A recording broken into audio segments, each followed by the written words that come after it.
Audio Jungle.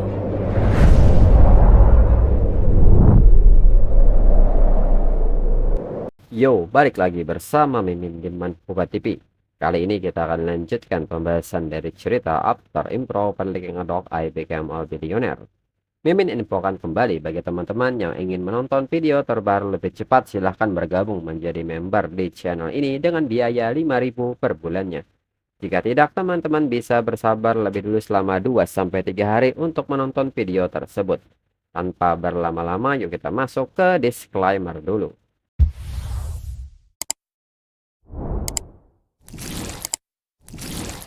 Disclaimer, silahkan abaikan hal ini jika kalian sudah mengerti. Ini peringatan mengenai konten di channel ini. Video ini berisi alur cerita komik yang mempermudah bagi teman-teman untuk mengetahui isi ceritanya dan memahami alur ceritanya. Jika ada kesamaan tokoh, tempat, maupun isu yang sedang hangat, itu benar-benar tidak disengaja. Dan peringatan bagi teman-teman untuk tidak mencontoh atau meniru perkataan maupun perbuatan yang tidak baik yang ada di video ini. Karena cerita ini hanyalah fiktif belaka. Jika mengerti, yuk kita masuk ke ceritanya. Hanya mereka yang telah melakukan pengorbanan besar untuk suku yang bisa diizinkan untuk menjalaninya. Untuk meneruskan garis keturunan terkuat menurut catatan mereka. Terakhir kali ritual ini dilakukan lebih dari 100 tahun yang lalu. Untuk menghormati leluhur, mereka tidak akan menyia-nyiakan waktu selama ritual berlangsung. Sebaiknya Lin Xin tidak lengah. Lin Xin pun menjawab tantangan ini dan mengajak mereka semua untuk segera memulai ritualnya. Lalu, saudara Nadia yang mewakili bentuk antilop mengatakan saat seekor pemangsa mencoba memburu antilop Afrika. Antilop melompat menjauh dengan lompatan yang energik. Pantatnya yang berwarna putih mengacaukan garis pandang pemangsa. Lalu menendang dengan keras dengan kaki belakang untuk bertarung. Lalu saudara Nadia lainnya mewakili hiena menyebut bahwa hiena adalah salah satu binatang paling mengerikan di padang rumput. Gigitannya cukup untuk menghancurkan tulang sapi dengan mudah. Bahkan yang lebih buruk lagi, seringkali menargetkan bagian dalam dan anus mangsa yang benar-benar mengerikan. Lalu saudara lainnya mewakili piton Afrika menyebut bahwa dia adalah predator paling misterius. Dia menggunakan kamuflase untuk menyatu dengan lingkungan. Ketika pemangsa berjalan, dia akan menyerang secara langsung dan melilit di sekitar tubuh mangsa dengan keras. Hingga mati tak bisa bernapas. Lalu si ular piton membuka mulutnya lebar-lebar dan perlahan menelan mangsanya, mulai dari kepalanya. Lalu Nadia sendiri mewakili macan tutul Afrika dan menyebut dia adalah pembunuh paling hebat. Bahkan dia bersembunyi di pohon dan tiba-tiba menyerang mangsanya. Sekali menggigit leher, mangsanya tidak dapat melarikan diri dan mati dalam waktu yang sama. Durumeng yang menyaksikan hal ini menilai bahwa ini luar biasa, lebih hebat dari terakhir kali. Dirinya belum pernah melihat hal seperti ini sebelumnya. Dalam situasi yang sangat begitu brutal, bahkan dengan kekuatan fisik yang luar biasa, seseorang tak akan mampu bertahan. Lagi pula berhadapan dengan 4 binatang yang masing-masing memiliki kemampuan yang sangat berbahaya. Itu sangat tidak mungkin. Dan Lin Xin hanya manusia, bagaimana mungkin bisa menang? Jika ada kesalahan, Lin Xin bahkan dapat kehilangan nyawanya. Akankah Lin Xin jatuh atau kalah setelah berjuang keras? Durumeng pun sangat bersemangat dan berharap Lin Xin memberikan kejutan lainnya. Lalu Lin Xin pun kini mencengkram kaki saudara Nadia yang menyerupai antelop. Dia pun menyebut Lin Xin sangat kuat, dirinya tidak bisa menahannya. Dia pun meminta saudaranya untuk membantunya. Namun sang piton juga mengatakan bahwa dirinya sedang berusaha dengan baik agar Lin Xin tidak bisa bernapas, namun sama saja seperti tak ada yang terjadi. Lin Xin seperti sedang membaca puisi. Dirinya tak bisa menahannya lagi. Dan seketika sang piton mengaku kalah. Hal ini juga diikuti oleh sang antelop. Dan kini Lin Xin pun menargetkan sang macan tutul. Hingga Lin Xin mengunci kaki macan tutul dan mulai membombardirnya dengan rudal besar. Hingga sang macan tutul mengakui kekalahannya. Di saat yang sama, Durumeng yang menyaksikan kegilaan ini merasa sangat bersemangat. Dan tingkat kesukaan Nadia pun bertambah sebesar 5% yang membuat tingkat kesukaan Nadia menjadi 100%. Dengan ini, sistem pun mengucapkan selamat kepada Lin Xin karena telah menyelesaikan misi serangan balik 100% yang ke-6. Dengan ini, Nadia akan setia kepada Lin Xin dan tidak akan pernah mengkhianati Lin Xin. Dan pada serangan balik ini, Lin Xin tidak mengeluarkan uang sepeser pun sehingga tidak ada cashback. Dan semua atribut bertambah 1 poin hingga kini berada di level 18. Lin Xin juga dipersilahkan untuk memilih skill apapun. Dan saat ini jumlah pilihan skill yang tersisa adalah sebanyak 2 kali lagi. Kemudian Lin Xin pun mengatakan bahwa yang tersisa hanyalah Sang Hyena. Sang Hyena pun seketika meronta karena itu adalah titik kelemahannya. Lin Xin pun mengatakan bahwa itu sudah terlambat untuk memohon rasa kasih sayang sekarang. Hingga Sang Hyena juga tumbang. Dan semua kegilaan ini pun membuat tingkat kesukaan Durumeng bertambah 8%. Hingga totalnya saat ini berada di angka 70%. Hingga kini mereka semua pun hanya bisa terbaring tak berdaya. Lalu di saat itu Durumeng pun melepaskan ikatannya. Dan secara tiba-tiba merangkak ke tubuh Lin Xin layaknya mewakili seekor buaya betina. Dan Durumeng juga ingin diperlakukan seperti itu. Namun Lin Xin seketika bertanya apa yang sedang Durumeng lakukan. Mendengar hal ini, Durumeng menjadi malu dan seketika lari meninggalkan Lin Xin. Lin Xin pun seketika bertanya-tanya mengapa Durumeng malah lari. Lalu setelah 1 bulan program pertukaran studi di luar negeri berakhir. Dan kini Lin Xin pun sudah berada di bandara kota Cafe. Dan mereka pun diantar oleh Nadia bersama yang lainnya. Nadia pun mengatakan bahwa pemerintah kota Cafe telah menjangkau hubungan kerjasama yang dalam dengan suku Kanda. Dan mengalihkan wilayah suku Canggu kepada mereka. Suku Kanda sekarang telah tumbuh menjadi suku besar. Ada banyak masalah yang harus dihadapi. Mereka berempat akan sangat sibuk mulai sekarang. Nadia pun menyebut bahwa semua ini berkat Lin Xin hingga suku Kanda berkembang seperti ini. Lin Xin pun senang mendengarnya. Sekarang Nadia punya uang. Nadia dapat mengunjungi dirinya di Cina kapan saja jika Nadia kangen. Nadia pun menyebut setelah perkembangan suku ini stabil dirinya pasti akan datang menemui Lin Xin. Pemerintah bahkan membangun banyak menara, sekarang mereka semua punya handphone. Mereka bisa video call saat dirinya kangen pada Lin Xin. Nadia pun seketika memeluk Lin Xin dan meminta Lin Xin berhati-hati dalam perjalanannya.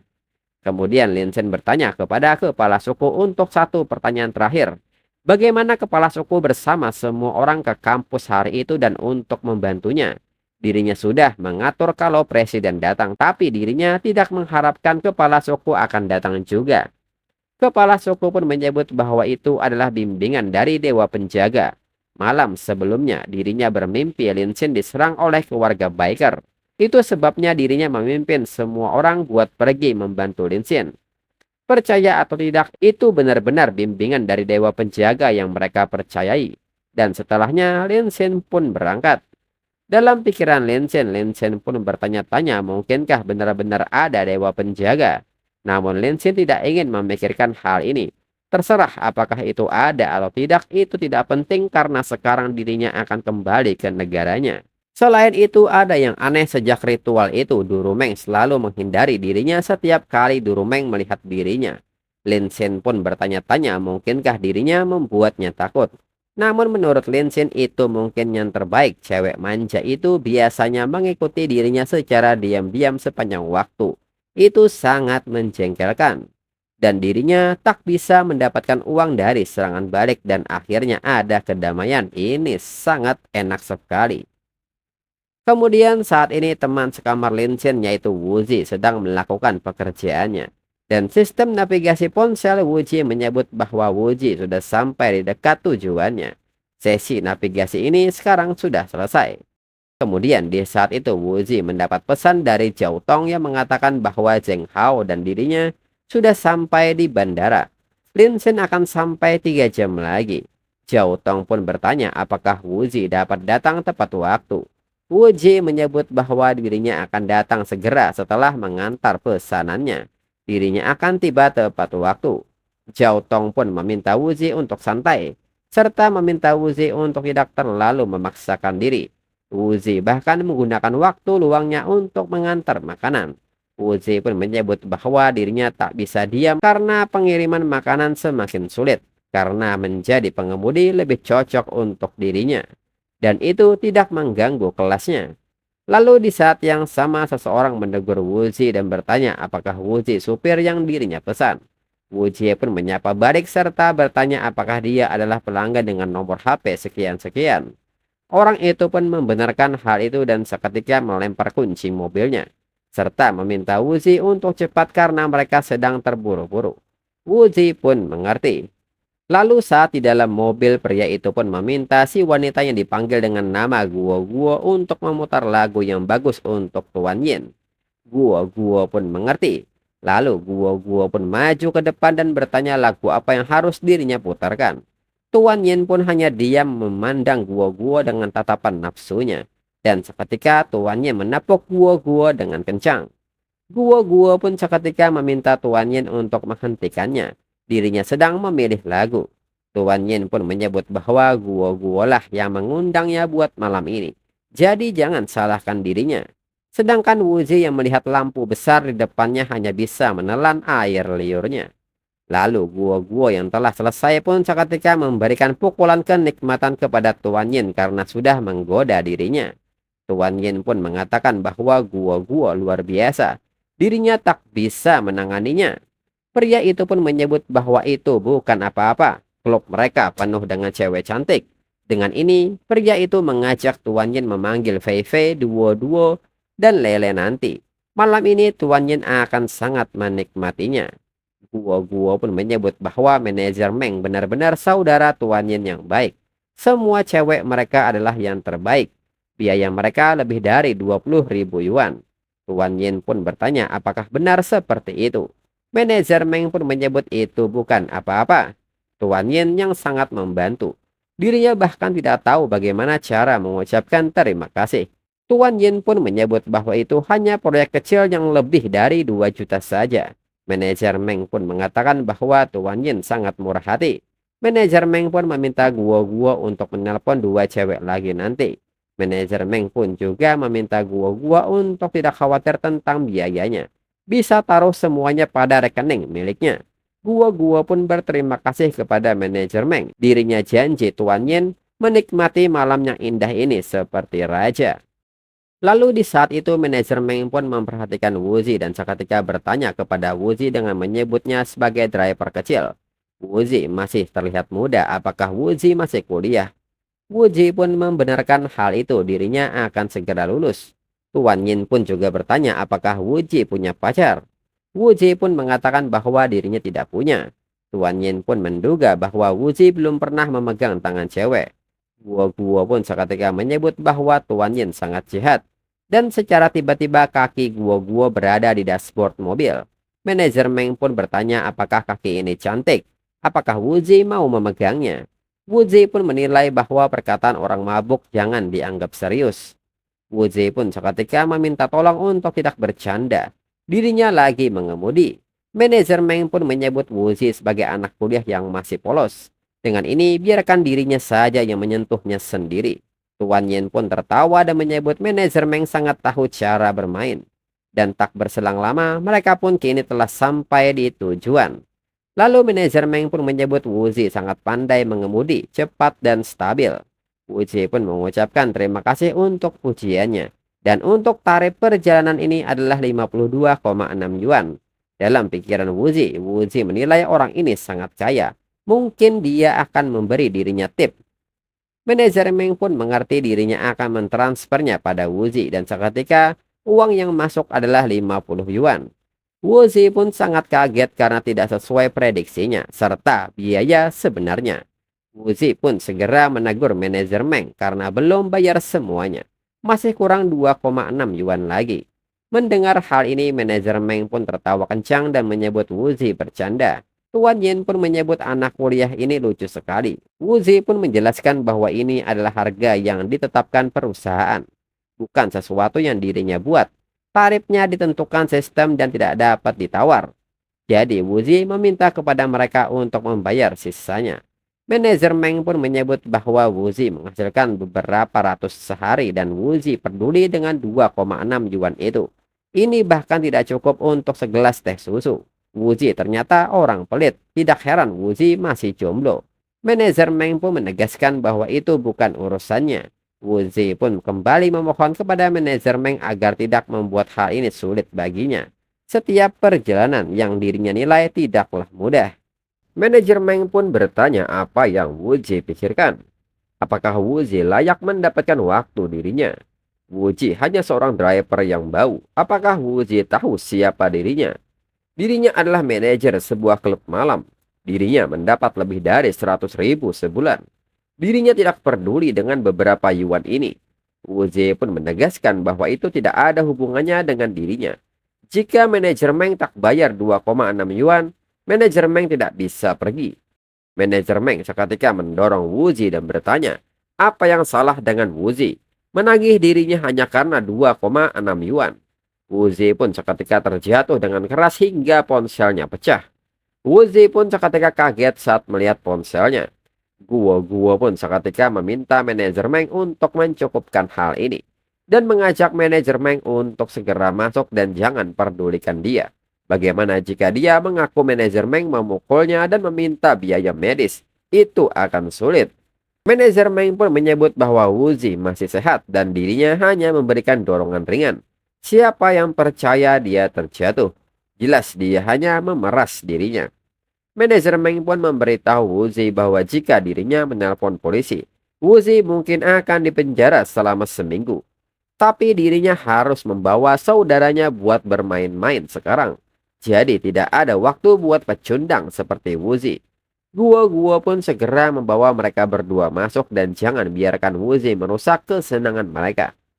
Lalu di saat yang sama Zhao Tong pun menelpon Wuzi. Zhao Tong pun bertanya apakah Wuzi sudah selesai. Mereka sudah menjemput Lin Xin. Zhao Tong pun mengajak Wuzi untuk makan malam di tempat biasa. Mereka akan menunggu.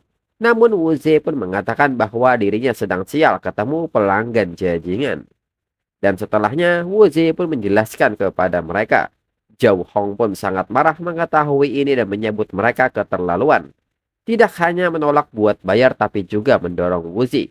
Zhao Hong pun bertanya apakah dia tidak tahu malu. Zhao Tong pun menyebut walaupun mereka marah mendengar hal ini, mereka harus bisa menahan diri.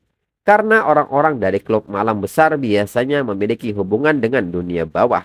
Orang biasa seperti mereka tak mampu membalas orang-orang dari klub malam. Zhao Tong pun mengajak Wuzi untuk melupakan 2,6 yuan itu. Namun Lin Xin pun mengatakan bahwa mereka tidak bisa melupakannya begitu saja. Ini bukan hanya tentang 2,6 yuan. Karena mereka melihat Wuzi sebagai supir remaja yang lemah. Maka dari itu mereka akan menunjukkan bahwa supir sewaan itu tidak mudah dibuli. Lin Xin pun segera mengambil ponsel Zhao Tong. Dan meminta Wuzi untuk masuk dan mencari mereka serta awasi mereka sekarang. Dirinya akan segera ke sana dan memanggil polisi juga. Dirinya pastikan Wuzi akan mendapat 2,6 yuan itu. Kemudian beralih ke klub malam. Saat ini manajer Meng dan Tuan Yin nampak bersenang-senang. Dan Tuan Yin sedang meminumkan sebotol minuman kepada Guo hingga Guo tersedak dibuatnya. Dan kembali Tuan Yin meminta pelayan untuk memberikan sebotol minuman lagi. Namun di saat pelayan ingin menyerahkan botolnya, botol itu terlepas dari pegangan Tuan Yin dan seketika pecah. Pelayan itu pun meminta maaf, namun manajer Meng bereaksi keras hingga memukulnya, serta bertanya apa yang pelayan ini sedang lakukan. Pelayan ini bahkan tidak bisa menyerahkan botol dengan benar. Pelayan ini merusak seluruh suasana. Manajer Meng pun meminta pelayan ini membersihkan ini sekarang juga. Jika dirinya menemukan satu potongan kaca saja akan dirinya masukkan ke mulut pelayan. Pelayan ini pun seketika meminta maaf untuk hal ini. Manajer Meng juga meminta Fei Fei untuk menari. Lele dan Duo terus melayani Tuan Yin. Biarkan Tuan Yin mencoba pembersihan wajah itu. Sedangkan pelayan itu pun hanya bisa menangis karena luka yang dia derita. Di saat Lele dan Duo sedang melayani Tuan Yin, manajer Meng pun memperhatikan seseorang yang sedang berdiri di balik pintu dan bertanya siapa yang berani berdiri di luar. Dirinya sudah bilang untuk tidak mengganggu mereka. Dan saat pintu dibuka ternyata itu adalah Wuzi. Wuzi pun mengatakan karena manajer Meng tidak mau membayar dirinya akan menelpon polisi. Tuan Yin pun tertawa melihat hal ini. Wuzi benar-benar mengikuti mereka sampai ke sini. Manajer Meng pun mulai ngata-ngatain Wuzi dengan kata-kata kasar dan menyebutnya marah karena 2,6 yuan saja. Inilah alasan Wuzi tetap miskin, hanya karena 2,6 yuan. Apakah Wuzi pikir polisi akan peduli? Wuzi pun menyebut bahwa dirinya sudah merekam bukti manajer Meng menawarkan prostitusi. Jadi polisi akan datang buat menangkap manajer Meng karena itu. Tunggu saja hingga manajer Meng masuk penjara. Manajer Meng pun bertanya apakah Wuzi berani mengancamnya. Dirinya akan memberi Wuzi pelajaran. Di saat manajer Meng ingin mendaratkan pukulannya, Lin Shen seketika datang dan menahan pukulan itu serta menyebut bahwa polisi akan datang dalam beberapa menit lagi. Jika manajer Meng tidak mau memberi biaya tambahan, maka tetaplah di sini dan bersikaplah baik. Manajer Meng pun bertanya apakah Wuzi menghubungi temannya. Dirinya akan mengingat Wuzi, jangan harap hidup Wuzi akan mudah sekarang. Paling lama, dirinya akan dipenjara selama 24 jam karena wanita, lalu membayar denda dan keluar. Manajer Meng pun bertanya apa yang dapat Wuzi lakukan kepada dirinya. Lin Shen pun bertanya apakah manajer Meng pikir manajer Meng akan cepat keluar dari penjara. Maka dirinya akan pastikan manajer Meng tidak keluar sama sekali. Manajer Meng bertanya apakah Lin Shen pikir Lin Shen bisa menahannya di sana. Manajer Meng pun penasaran apa yang bisa Lin Shen lakukan. Manajer Meng pun akan melihatnya nanti. Lalu Lin Shen pun bertanya kepada pelayan apa tangannya baik-baik saja. Dirinya lihat manajer Meng menyakiti pelayan di video. Lin Shen pun meminta pelayan membawakannya mesin ATM. Dirinya mau membawa jajingan ini ke penjara. Pelayan pun bingung dengan situasinya. Lalu Tuan Yin pun menyebut ini jauh lebih menarik dari pembersihan wajah. Tuan Yin pun meminta pelayan untuk mengambilnya. Dirinya mau melihat apa yang dapat dilakukan anak kuliahan ini. Pelayan pun mengerti. Lalu di saat pelayan menyerahkan mesin ATM, pelayan berbisik kepada Lin Shen dan meminta Lin Shen untuk segera pergi. Lin Shen tak bisa membuat masalah dengan manajer Meng. Lalu manajer Meng pun menyebut bahwa mesin ATM-nya sudah ada. Manajer Meng pun bertanya mau apa lagi sekarang. Apakah Lin Shen ingin memukulnya dengan benda itu? Atau Lin Shen mau membuat dirinya menggesek 2,6 yuan dari kartunya? Lalu pelayan lain pun mengatakan bahwa mahasiswa ini berdebat dengan manajer Meng karena 2,6 yuan. Dia sudah berakhir. Siapapun yang menyinggung manajer Meng akan berakhir di rumah sakit dalam waktu 3 hari. Lalu di saat itu Lin Shen pun menggesek kartunya dan mesin ATM pun memberitahu bahwa kartu Lin Shen memiliki saldo sebesar 50 juta. Dan ini mengagetkan mereka. Tuan Yin tidak menyangka Lin Shen ternyata sangat kaya. Lin Shen pun seketika mengatakan bahwa dirinya sedang mengumpulkan bukti atas kejahatan manajer Meng ini. Siapapun yang memberikan satu bukti yang kuat dirinya akan memberikan hadiah 3 juta yuan. Siapa yang datang pertama akan dapat. Selama buktinya kuat, uang akan ditransfer secara langsung. Para petugas dan pelayan pun kaget mendengarnya. Manajer Meng pun seketika bertanya, Lin Shen ini siapa? Lin Shen pun menyebut bahwa dirinya orang kaya yang tidak bisa pergi ketika melihat ketidakadilan. Manajer Meng pun mengerti jadi Lin Shen mau mengumpulkan bukti untuk melawan dirinya. Manajer Meng pun menantang Lin Shen dan memintanya untuk melakukannya. Dengan ini mereka akan melihat siapa yang memberikan bukti itu. Para petugas pun seketika terdiam mendengar manajer Meng berkata seperti itu. Manajer Meng pun bertanya apakah Lin Shen pikir memberikan uang akan membuat dirinya takut. Sayang sekali otak Lin Shen tidak bekerja dengan baik. Apakah Lin Shen pikir ada orang yang akan percaya Lin Shen memberikan 3 juta yuan hanya untuk satu bukti? Manajer Meng pun meminta semua orang untuk mendengarkannya. Ketika polisi sampai di sini, dirinya akan menuntut mereka karena secara diam-diam melanggar hak privasi dan reputasinya. Siapapun yang membantunya bersaksi melawan Lin Shen, dirinya akan memberikan hadiah 5.000 yuan per orang. Manajer Meng pun bertanya kepada Lin Shen, mau main-main dengan dirinya, rambut Lin Shen belum tumbuh semua. Di saat manajer Meng terus menantang Lin Shen, tiba-tiba seseorang maju dan menyebut bahwa dirinya punya bukti. Dirinya tahu tindakan kriminal manajer Meng. Dan untuk episode selanjutnya tunggu 1-2 minggu lagi. Sekian dan terima kasih.